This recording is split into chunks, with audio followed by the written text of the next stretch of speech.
More and more money is being spent on green space in cities, but it's for more than just parks or water management.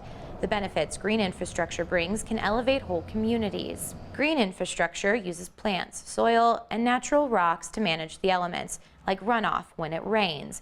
According to the Environmental Protection Agency, it's cheaper, more durable, and less environmentally harmful than gray infrastructure, pipes, ditches, that sort of thing.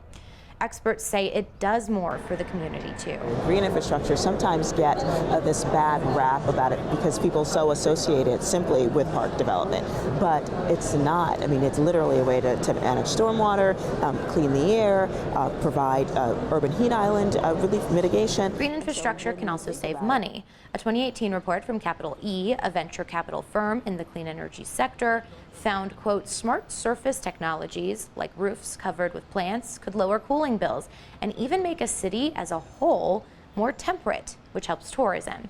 The firm projected these improvements could net roughly $500 billion in combined savings nationwide. Majora Carter started a nonprofit and has won awards for pioneering development with the local community in mind.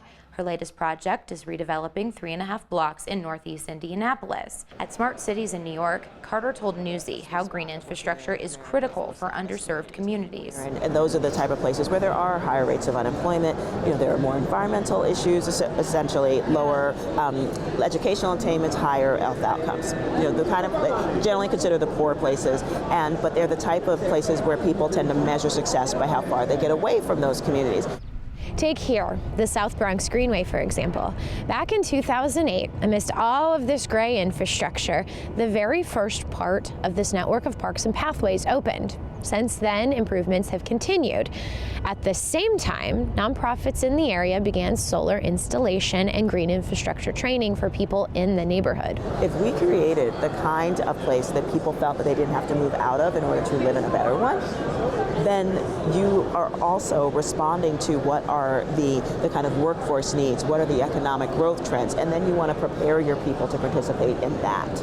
But according to the Clean Water America Alliance, some of the biggest challenges to green infrastructure include insufficient state or local rules and inadequate money or oversight to cover the cost of installation, maintenance, or job training.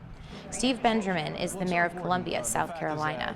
75% of American infrastructure is delivered by cities and state governments, not by the federal government. And if you get the critical infrastructure like water and sewer infrastructure, it's more like 98%. So as we continue to deal with these incredibly challenging wet weather events and climate change, the severity and frequency of them, it's essential that local governments become very active in delivering green infrastructure. We were severely impacted in 2015 with the effects of Hurricane Joaquin.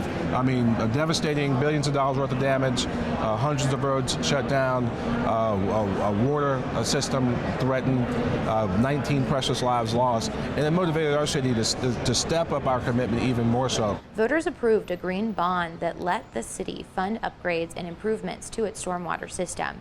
Now, Benjamin's goal is to have Columbia completely powered by clean, renewable energy by 2035. In April, he testified to Congress asking for more funding to states in the form of energy efficiency and conservation block grants. He also asked for cuts to national greenhouse gas emissions by 2030 and to update the nation's electric utility grids.